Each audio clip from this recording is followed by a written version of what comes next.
Okay, I think it's good to start anyways. I have a very short agenda, which is just informing of lack of progress. I took vacations, so that delaying the EIP, but I am now full steam again at it. I am supposed to either one of these days pull up at least open the new PR for the consensus repo. Everything is ready. My biggest problem is that I'm rebasing on top of the latest Electra, and the changes on Electra are causing me trouble on ePBS. So, for example, the consolidations went out of the beacon block body and are now in the payload. And well, anyways, changes like this are like not easy to keep track of on the way that the consensus repo works, because we need to come up with a full new folder for and to make it executable. Some things are actually easier. For example, because of the changes in Electra, we don't need to change process attestations. We only need to change like get attested indices, and that makes it. I mean, it's nicer because you don't touch process attestations. But so you only touch get attesting indices to not return the PTC indices. But at the same time, you need to be keeping track that at any part in the repo, like from phase 0, we're not calling get attesting indices, and something might break because of this. So I'm only like checking, but it should be open soon, and that's my only update. Can you clarify what you will be opening? So let me just say it. So correct me if I'm wrong. You have a consensus spec, which consists of 4 choice, validator, P2P, and then the main consensus beacon chain 1. And then there's also an engine API spec as well, and that will probably be a separate. Go ahead. Yeah, so I'll open. So I won't even open the PR. I'll open a PR in my own personal repo. That it's only going to be. So I'll move out some files that we kept many files in the same consensus for reading purposes. Like if you look at the pull request number 2, you're gonna see that like the engine API and everything is there in the consensus repo of my clone. So that's not going to happen in this new PR. It's going to be something that actually is going to be eventually open in the main consensus repo. But I'm only going to open it there. So that's going to be beacon chain, validator, honest builder, which is a new one, and then P2P changes and for choice. So that's going to be very, very soon, like in the order of days. Then the next one is the engine API, which I think doesn't have many changes. We might want to add new methods, but that's fine if it's not completely ready by the time we open the EIP.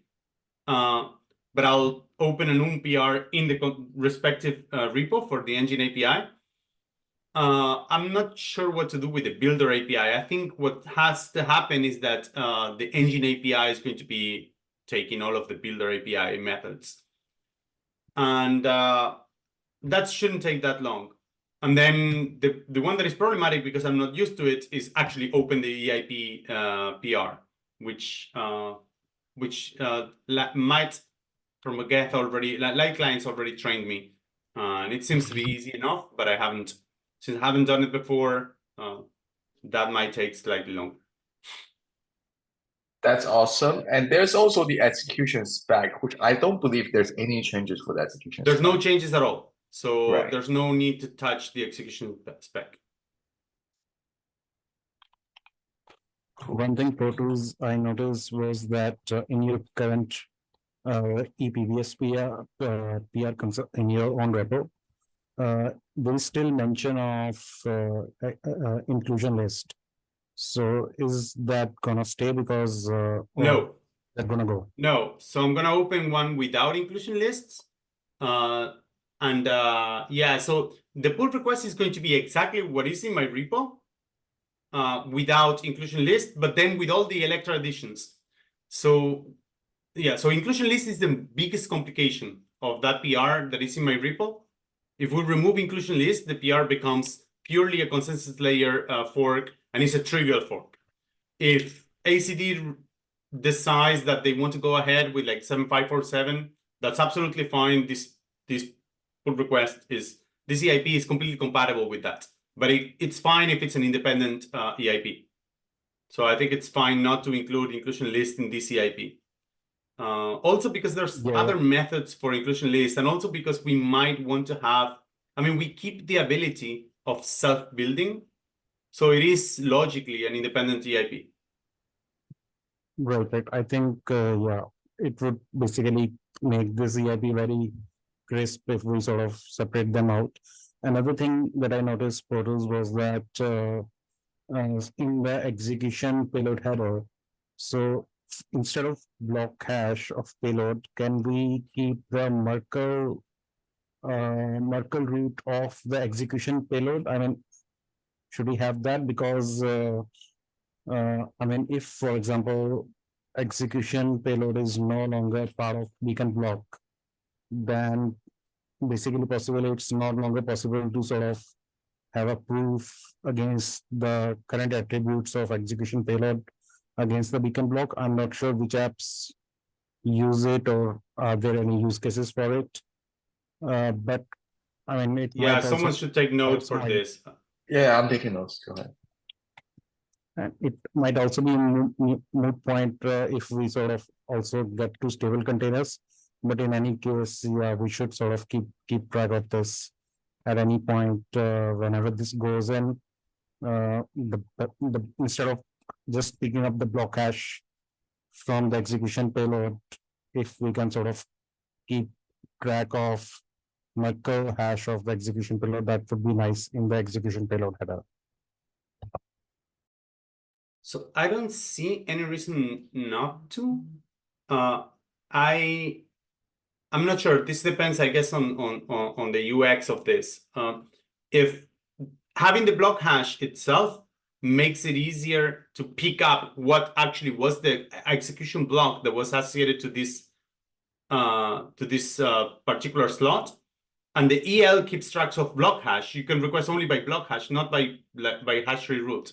So I suspect that most proving is done on the EL side. So I suspect that the consumer of this would be people that communicate with an EL beacon node, and with an EL node, not with a beacon node. So I'm not sure if it's more beneficial to have the HTR or the block hash. We should ask people that actually use the chain. Yeah. So again, I'm also sort of not fully aware what the use cases are. But yeah, I mean, they potentially could be someone on the bridges trying to prove that this transaction was included in this particular beacon block or not. I mean, that's what I can think of.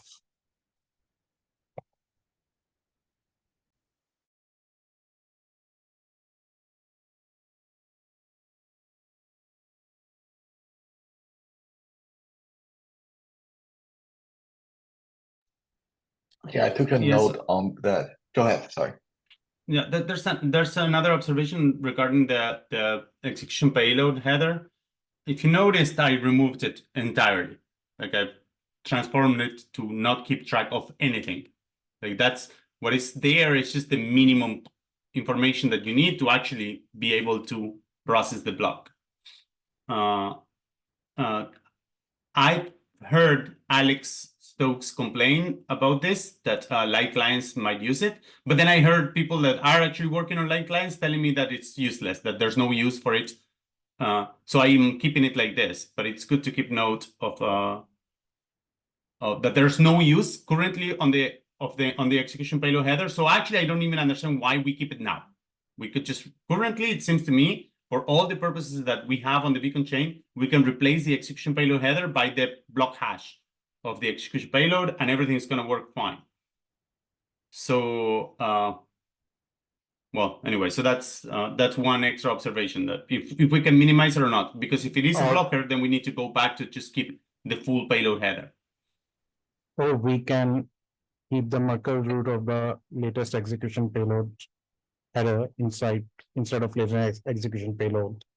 I mean, that way, basically, whatever the attributes are, you would be able to link it to the beacon block.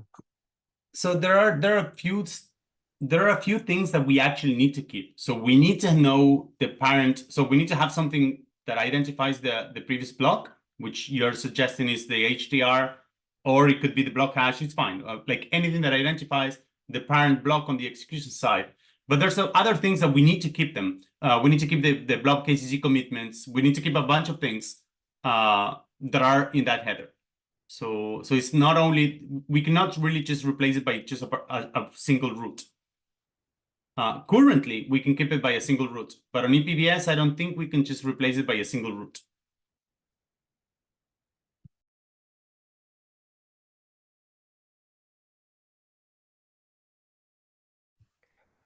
Yeah, I've had this discussion with Ethan about regarding the light client, and obviously he's one of the main people working on it, because he actually asked me whether I thought that there was anything that, and I didn't think so at this point either, the payload header as a whole.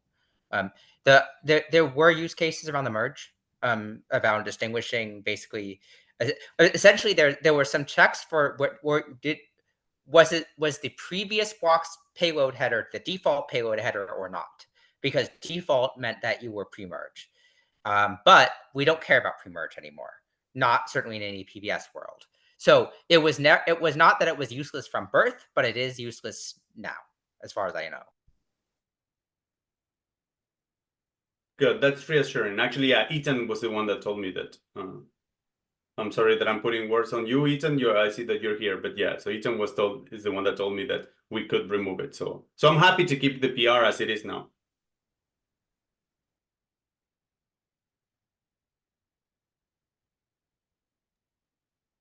I promised this meeting was going to be very, very short. So I'm hoping that the next one, 2 weeks from now, is going to be longer, because we're going to have at least something out.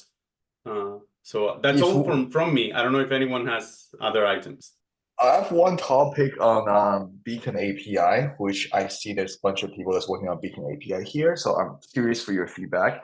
So currently we have this like weird asymmetry, right? Because of the full consensus block contains the payload, but you don't want to store the payload twice. So you have your consensus block with the payload on the consensus side, but on the execution side, you still have to support RPC endpoint to get the execution. So typically how it works is that on the consensus client, we blind the payload, and then if user requests the beacon block, we will try to get it from the execution client and then unblind it and then return it, right? So it's kind of annoying to do that. So on the ePBS is nice in a way that like consensus and execution are like fully pipelined. So by default, a consensus block is always a blind block. It always contains the header, right? So when you request a consensus block, you don't need to unblind it anymore. You just return the consensus block as it is. And now, blah, blah, blah. And now the problem is that, okay, what happens if the user requests an execution payload from the consensus layer client? Actually, let me share my screen and just look at the let's just look at the POTUS spec. It might be easier to go through this. Let's see. Okay, so you can see my screen, I presume. So basically in POTUS ePBS spec today, there is this execution payload envelope, and you can ignore all the inclusion this stuff because that will be removed, right? So this envelope only includes the payload, the builder index, the beacon block root, the block KCG commitment, and whether this payload was withheld, okay? And this execution payload, we know it can be retrieved by the execution layer client. So that's good. We don't need to worry about getting this. So we can all agree that we don't need to return this from the consensus layer client, right? So I think the only thing that's really useful that people might want to know from the execution payload is whether this payload is withheld, right? Besides that, I don't think there's any reason that we need to have a separate endpoint to return execution payload envelope. We can just, given a slot or a beacon block root, we just return whether the payload was withheld or not, and that's it. Do you guys agree with me here? So you're saying that the beacon node will no longer expose anything about the execution payload, and it will You will, become something. you will have the header. That's it. Yeah. But Yeah. in terms No, of, but I'm how do you interested get the in state root? such. How do you get the state root? I mean, there's an actual state transition out of that envelope. Oh, okay. Yeah. So you can return the state. Yeah. So I guess you need to return the state root. You're right. Yeah. I forgot. Yeah. So you need a state root, and then whether the payload was withheld. Those two. Well, in fact, if the state root is different, it means that the payload wasn't. Actually, I don't know. No, both of them would change the state. Yeah. Yeah.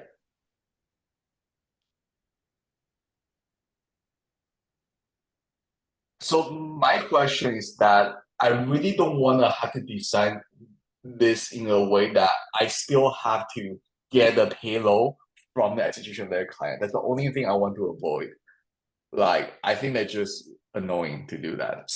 But I don't understand. So I mean, we have a new endpoint that just returns the execution payload envelope, and it just gives you blinded. It gives you instead of the payload, it gives you the block hash, right?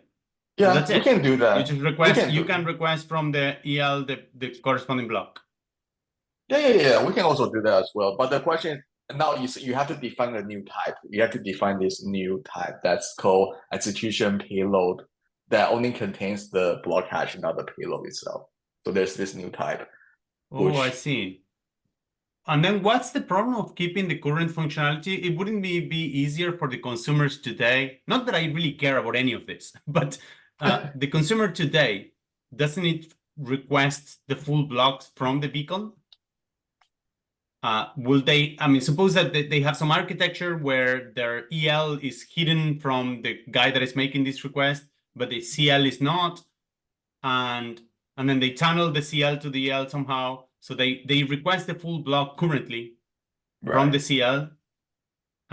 Wouldn't we be breaking that setup by having them expose their client to actually call directly the EL? Yeah, that's why I don't know. That's my point. I mean, this is not a technical thing, but do we want the beacon node to continue being kind of a proxy for getting all the information throughout the EL itself, and maybe we could have a dedicated API, engine API that also force to get the block throughout the engine APIs. Yeah, my instance here is that we shouldn't even worry about any of this. The EIP should be put out with the simplest possible design, and obviously the simplest possible design is to return the full payroll envelope, not define anything new. And I don't care about implementing this. I won't even implement this at all. So why? Yeah, I wouldn't worry about this until this is decided to get in or not. Yeah. That was just a question. So yeah, so sounds like to me we should just keep things as it is, and if anything, we can decide later or just retrieve the payload from execution layer client, right? And let's see. Another thing is that when you get a state, can we assume that we will always return the full state if the full state is available? For example, say today, if the slot is full, you will always return the full state. I mean, users shouldn't have the option to get either the full state or just the consensus state without the payload that's processed, right? Because there are two versions of the state in the middle. I don't understand. So what's the call? The call on the beacon, you're talking about the beacon API to get the full state, the beacon state? To get it will always so be when you request the beacon state, right? The state for head would be you're gonna choose full or not according to what's your head. So that there's no question there. The question is if you request by slot, right? Then again, I'm not really worried about any of this, but you could imagine that you have slot and the pair, slot full, slot not. Exactly. Yeah. The question is, do we need to worry about that? But it's probably too early to worry about that. You're right. Whether you do need both states. I'm sure that if there is a need to get a state for a particular slot, then there's also a need to get both of them, the full and the not full. why would people be interested at the Yeah, not full if it's always gonna if it's full, right? That's my point. I Why mean, would people it seems like to me that we should response is full when it's full, and exactly that's why we keep yeah. both in the fork choice, but return what the best of it. The best is the full one. Yeah, if the full is full, otherwise it's empty. I don't see why would you have an endpoint that actually hides information. I mean, when you request the state, you might want to get that particular state, right? Otherwise, there's no way of accessing that state. So you basically want to have a slot and also have a Boolean flag that basically say whether it's full or empty, and then Or that's you why just you're- have two different endpoints, like right. pre-payload and post-payload. Because anyways, you have two states. So you will have two states. It doesn't matter Yeah. if it's full or empty. Right. Because if the payload is withheld, you also will have a different state transition. Right. So the question, so the debate here is that like, is the empty useful whether we need to provide it? But it sounds like, I don't think we're coming to an agreement in this meeting, and I don't think Actually, it's worth going to. Yeah, but also I'm talking, and I said two things that are actually wrong. When the payload is withheld, the state root is kind of irrelevant. Yeah, so when the payload is withheld, the state root is kind of irrelevant, and then you don't process I mean, when the payload is withheld, the builder is hoping that the block is going to be reordered anyways. So we don't really care about that state post withheld payload.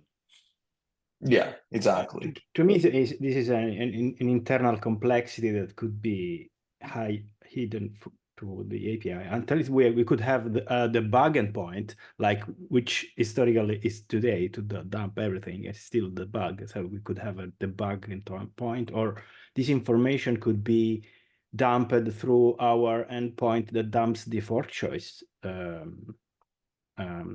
tree, and we could expose this information, this internal fork choice information throughout that endpoint, and hide this complexity through the APIs. Okay, that's all my questions. I mean, but it's probably too early to really go over this in detail. One small note, if I can just point out, maybe we can use optional for the execution payload over there instead of having a payload held. I mean, if it's null, then obviously the payload was withheld and.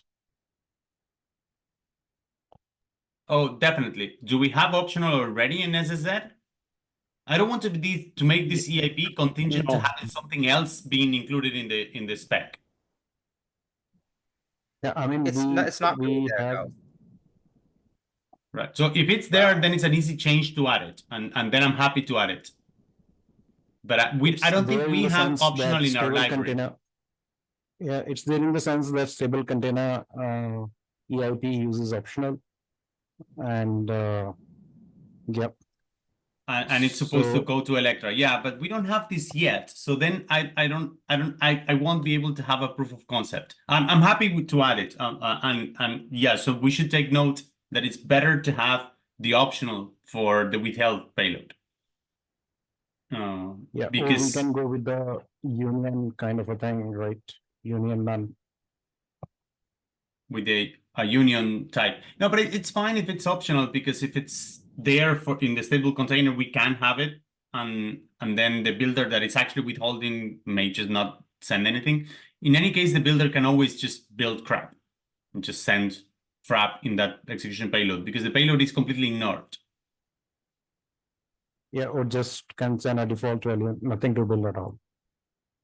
Yeah, so yeah, the way I was going to implement this in the proof of concept is that for the withheld, the builder was going to build a sort of like an empty block, like an empty object that satisfies the serialization. But yeah, I agree that optional is better. It's definitely better.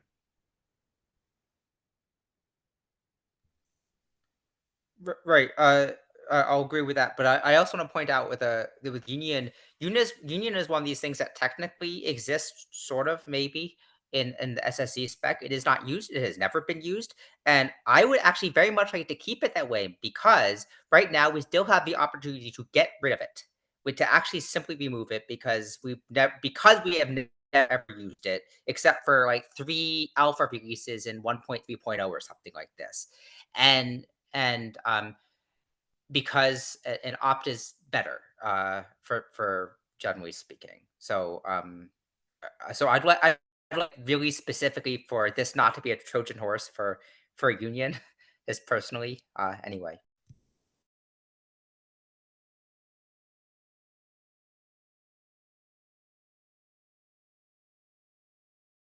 All right. I'm done. Terrence seems to be done. If you guys have any questions, this is a good time. Otherwise, we can close it in less than half an hour, which is a very good thing. And in 2 weeks, I hope that, so for the next meeting, I hope that the EIP is either out or at least every component is already public. One thing I want to clarify, is that if the payload is invalid, is the corresponding beacon block valid, or that becomes invalid? So the beacon block has a completely independent state transition function. And it requires that the execution payload header is valid.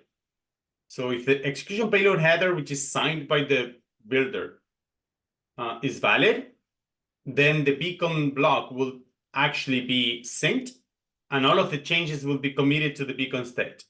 Whatever happens later is completely irrelevant. So if the payload comes in and is invalid, then that payload will not be synced. So the state transition will just not be touched by that payload, but the builder already has paid the value when we synced the execution payload header. So that block is going to appear as something that we're calling empty. So it's not skipped, but it's empty. Got it. So basically, it won't get any withhold boost if it's It invalid. will. So yeah, so the builder's boost are applied only to payloads that are valid or valid withheld messages. That on top of that, the PTC has achieved some consensus. So PTC only applies to give you this boost. So what you do is when you're syncing something, you check, okay, so I have this payload, I've checked it, and you only need to do this at attestation time. So when you're attesting, which is like about, in the happy case, it should be around 10 seconds after you receive the payload. So only then you check, well, I received this payload. I don't care if I received it timely or not. I just have this payload, it's valid, and the PTC told me that it was timely. So in that case, I say, okay, so it has a boost. So we are in the world where PTC votes only for timing and not doing the validation. Yeah, so I think this is the biggest gain of this EIP. So it's even better than ePBS itself. Okay, yeah.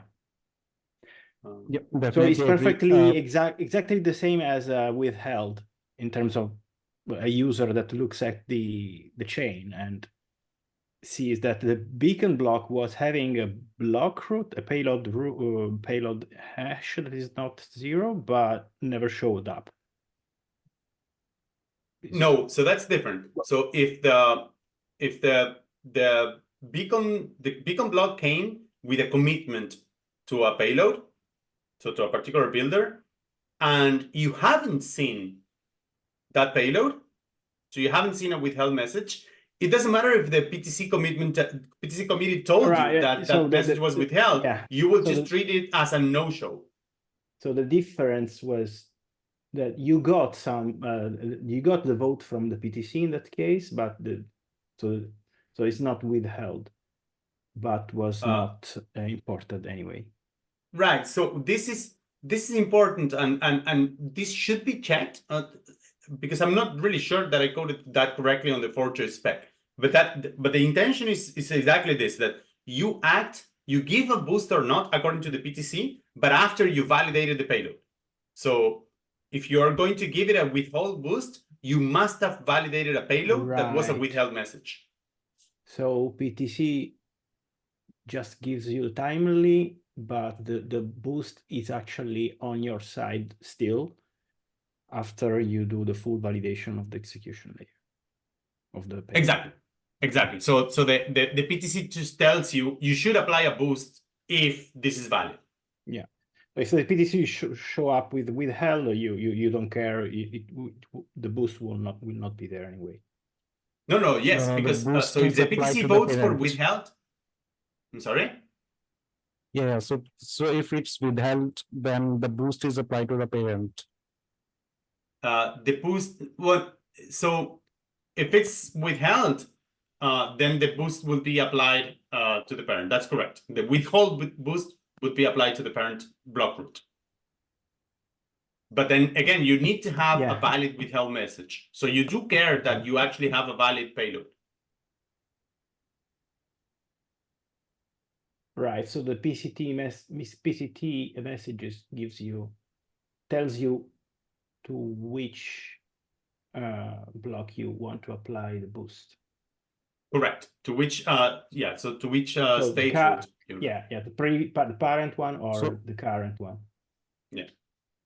So pose one other question. If, for example, the proposer has seen the withheld message or the payload message, but PTC has not seen, so you don't have the threshold for PTC votes. Yeah. Then the proposer will treat it as not the seen? proposer. So a malicious proposer can actually exploit this situation. This is essentially a split view on this PTC.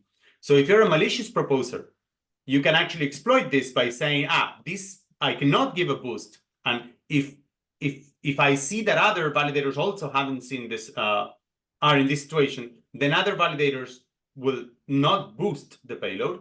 So if you're a malicious proposer and you hold a large malicious stake, then you can actually exploit this to reorder that payload that you've seen.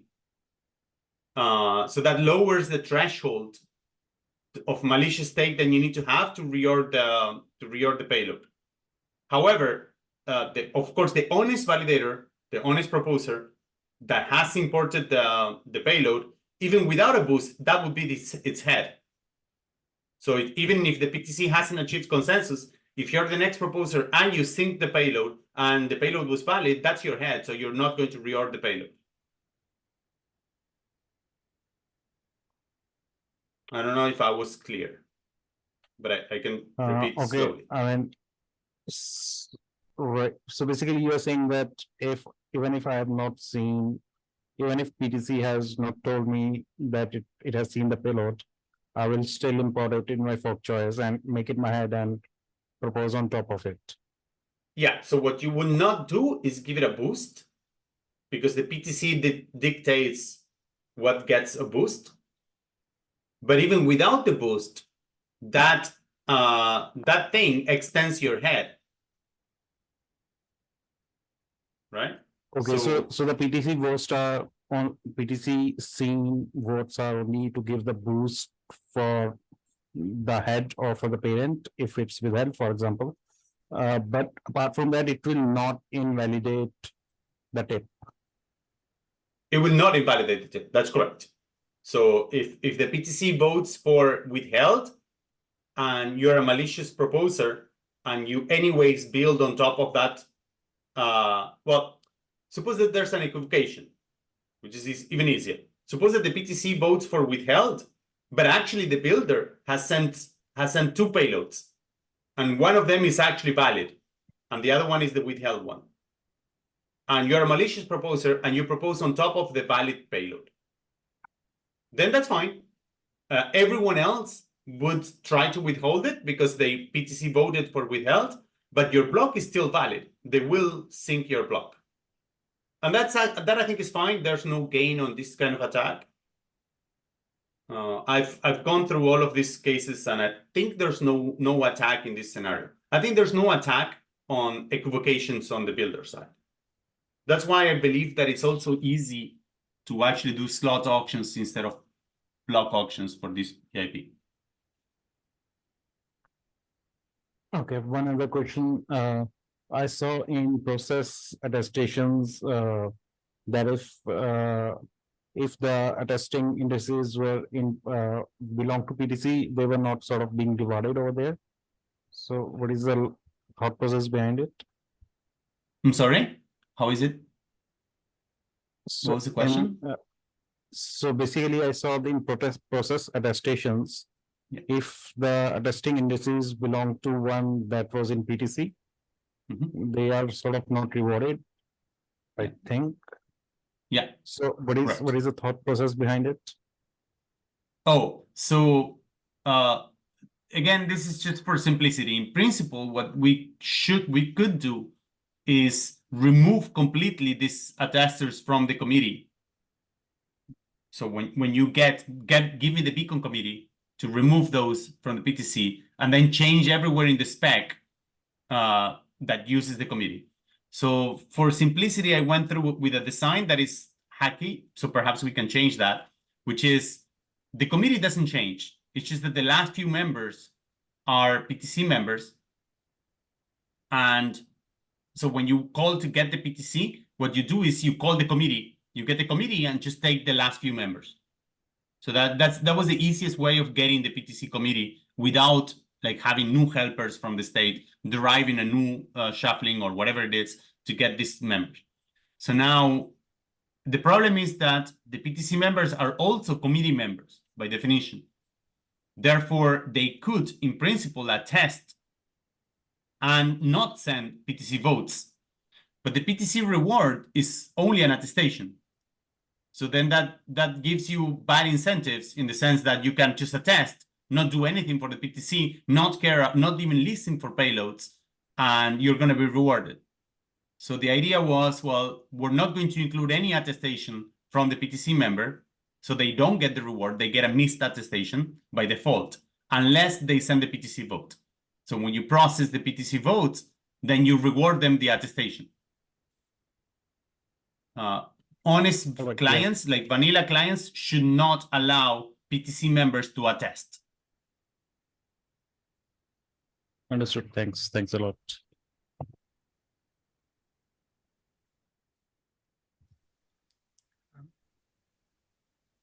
I have a question. We've started getting about questions about pre-comps and that's a broadly different topic, I understand. But ePBS obviously has potential attractions with this. And what my question here is, as we Nimbus start hearing from people about pre-comps and I personally want to make sure that Nimbus doesn't actually sort of start aligning with anything that pushes against ePBS, because I want ePBS to happen. So what are the characteristics of pre-comps that work with ePBS and don't I posted something on ETH Research. I don't know if you've seen it, Dustin, but it's not something which is of pre-conf itself. So the things that clash with ePBS are things that on protocol require the payload to be present at the time when you process the beacon block. That's by definition something that would break ePBS. So if you require the payload to be present, then that's really, really bad, and we cannot get away against that. So anything that would require the payload at the time that the beacon block is processed completely breaks ePBS. Yeah, so I'll find the link in a second. But with regard to your particular question, it depends on what you want from ePBS. And I think that the biggest selling point that we have for people that don't care about ePBS but care about other things, one of the biggest improvements that this EIP brings is this thing of like the validation time being much longer. So instead of having 2 seconds to validate everything, you now have like 9 seconds to validate the payload or data availability for PRDAS, for example.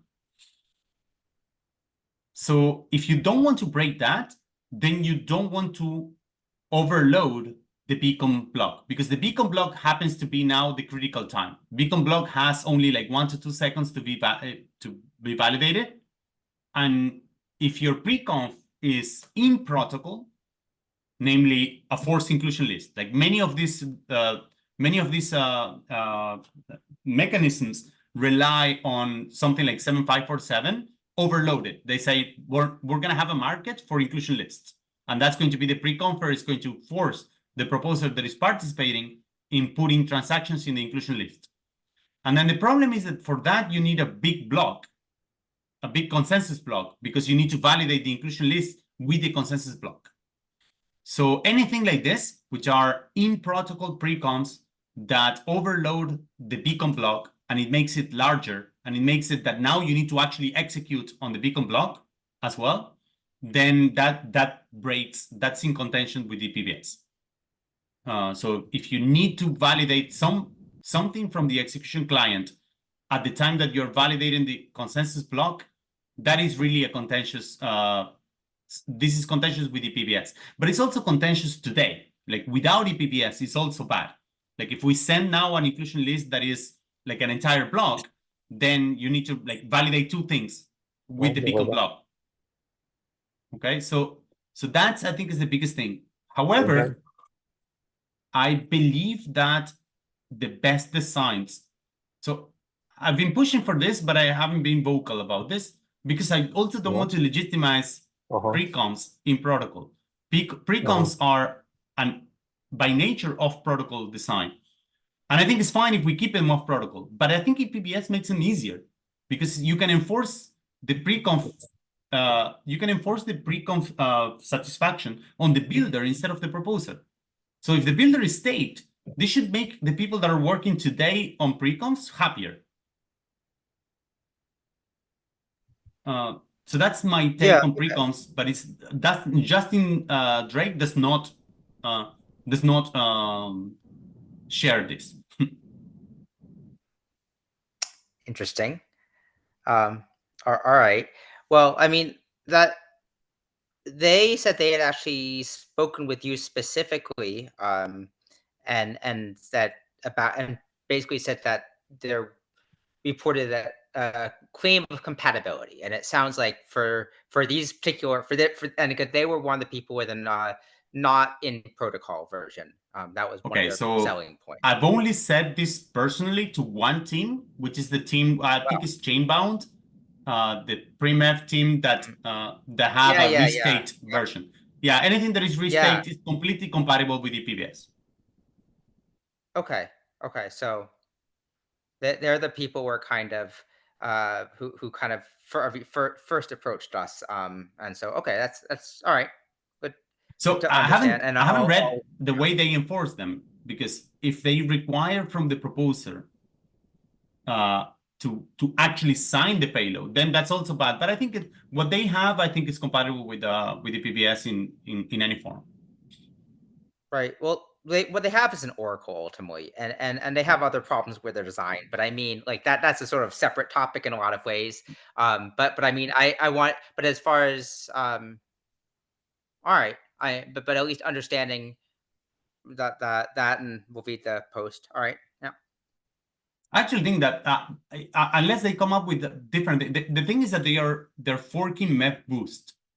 So if we remove MEP boost, if we remove MEP boost from clients, they're gonna have to come up with a different way of getting the proposer to interact with their system.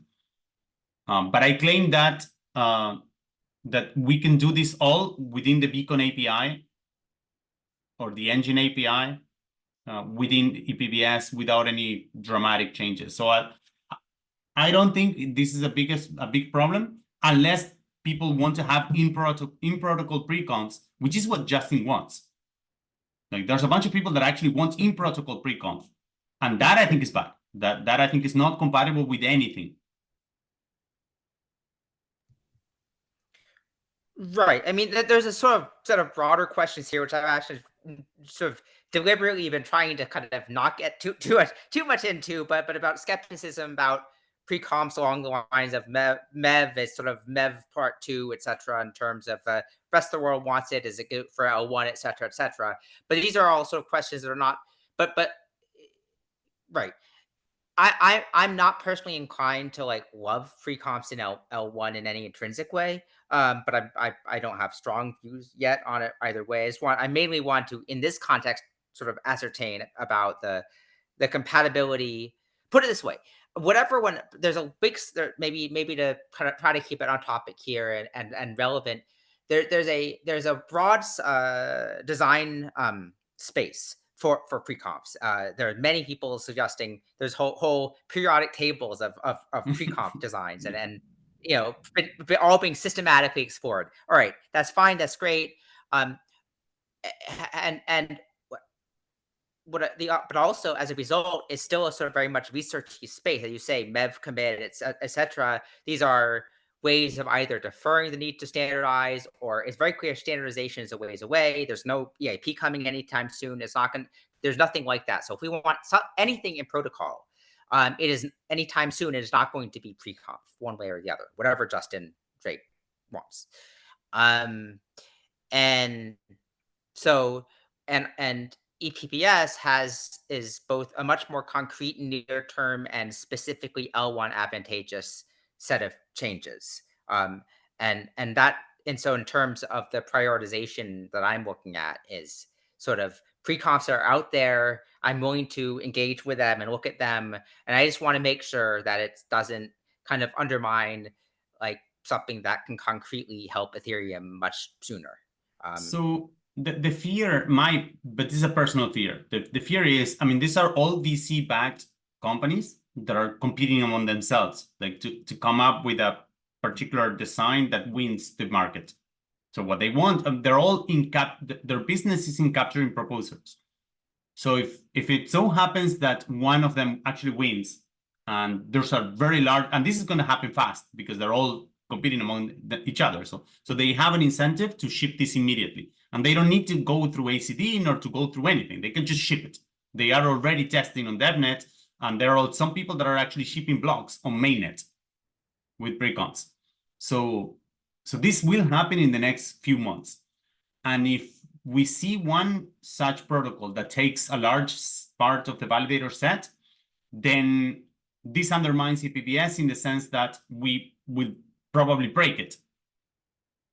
If we break their setup, if we ship clients that lose this MEV boost interaction, if they lose the support from clients to how to interact with this MEV boost, then we're going to see a backlash. We're going to see the community saying, no, we don't want this.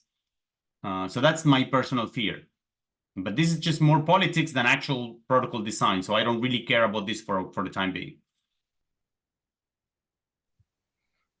Right. Although it does suggest, do you think from that perspective there's a relevant timeline difference in terms of Pectra or FStar? And I mean, Pectra is kind of a long shot anyway, but like there are some proposals, and I know there have been discussions on the SSC side of saying there's something that are like, well, if we don't get in now, FStar is going to be a really, really hard push to get in because of Verkle. Well, on the EL side, for example, is this something that you're concerned where there's a decent chance that Pectra is soon enough, but that if it waits till FStar, then that's it. It's probably going to be too late because of this. That's my biggest fear. I'm not sure. I mean, I would be in a very completely different situation if every client already had branches and they were working on a proof of concept. But as today, I think only Prism has a branch that is working on coding ePBS. So it's useless to be talking about forks without the clients implementing anything. If we are in a situation where every CL client, this is only a CL fork. So if we have a situation, say a few months from now, that every CL client has a proof of concept, then the talk is going to be different. But as of today, it looks to me like a race on time. But also I claim that for pre-confers, modulo this fact that you capture a market, the best design actually is easier and better with ePBS than without it. So I'm hoping that they recognize this. It's just that they are now building on top of a non-ePBS world. And I understand them, right? Because, well, they need to build for now, and there's no ePBS now. So if they were building on top of ePBS, I think their design would be more robust.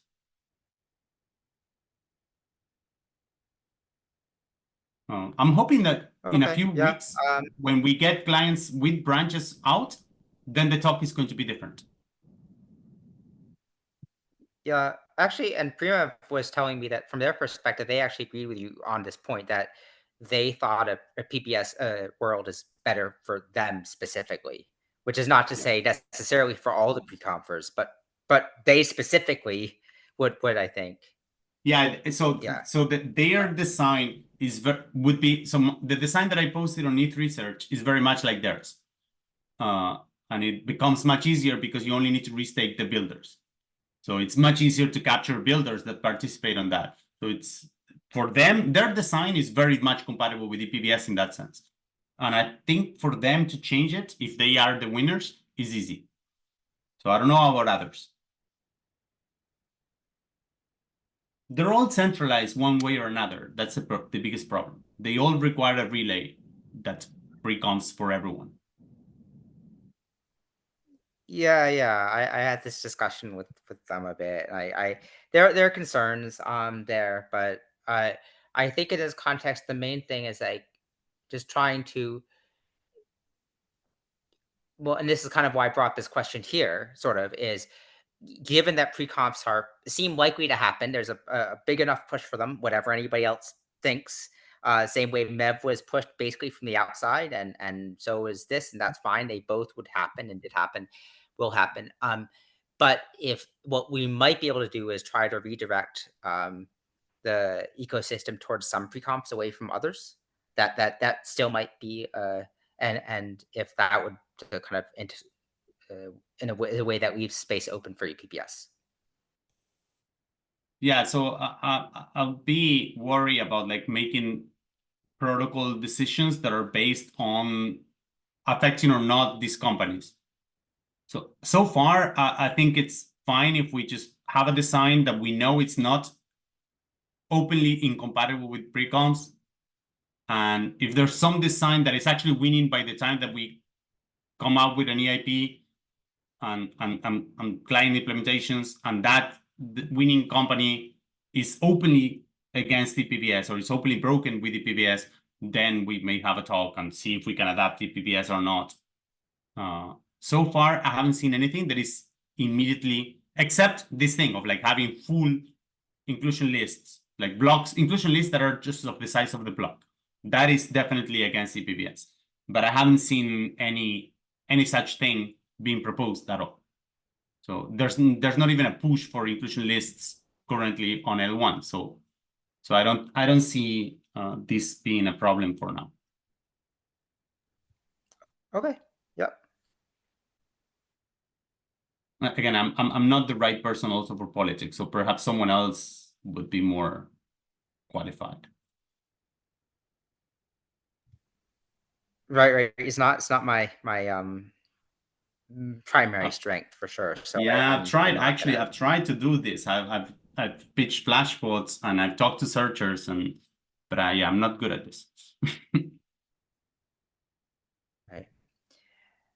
All right. But yeah. All right. It's good if you talk to these people, if anyone in this call talks to the pre-confers, it's good to have this in mind. Like how the things that would affect ePBS is how does the proposer get the list of transactions that need to be included in the block? Does it have to be enforced at the proposer level, or can it be enforced at the builder level? If it can be enforced only when the payload is revealed and the builder is the one that can be penalized instead of the proposer, then this is not only not incompatible with ePBS, it's better for ePBS to be there for them. So if they insist in penalizing the proposer for something that is not the proposer's fault, like the builder not revealing the right transaction set, then this is something that would be broken by ePBS. Because if you penalize the proposer and then suddenly the consensus block doesn't have the information that you needed to penalize it, then such a design would be broken if ePBS ships, and such a design would be against ePBS. So those are the questions that I would ask the pre-confers. So I think no design is incompatible with ePBS, but all of the ones that I've seen would have to change with ePBS.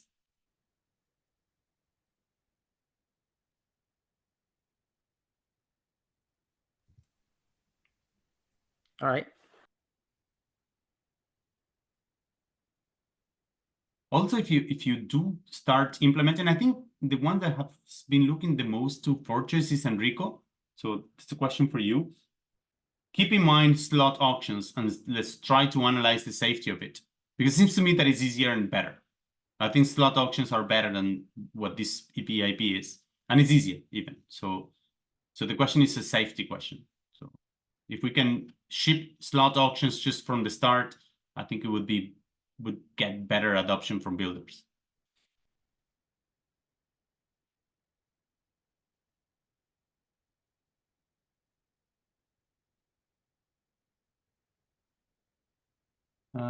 Oh wait, we are blank. What is it? Speak up. I can't even read this. There's someone that is saying something about. Oh, this is Soyspoke. Perhaps no. Who's push a new inclusion list design for L1 soon? For what it's worth. Who is this? I'm in the airport, so can barely. Yeah, so it is this thing of like we're planning to push a new IL design.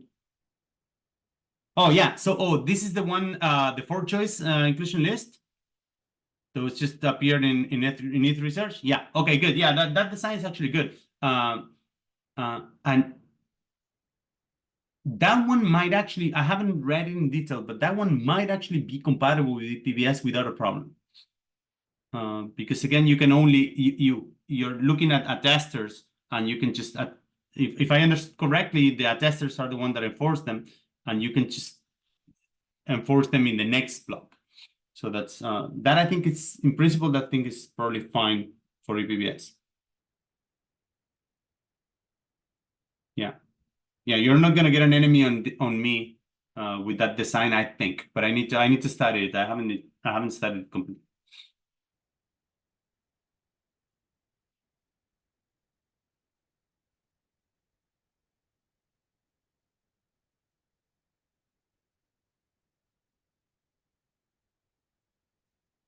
All right. We ended up taking the full hour anyways. All right, guys. There are no more. No one has any comment. We can close this on the hour. And I'll see you guys in 2 weeks. Hopefully the EIP will be out or soon to be out. Okay, bye guys. Bye-bye. Bye. Thank you. Bye-bye.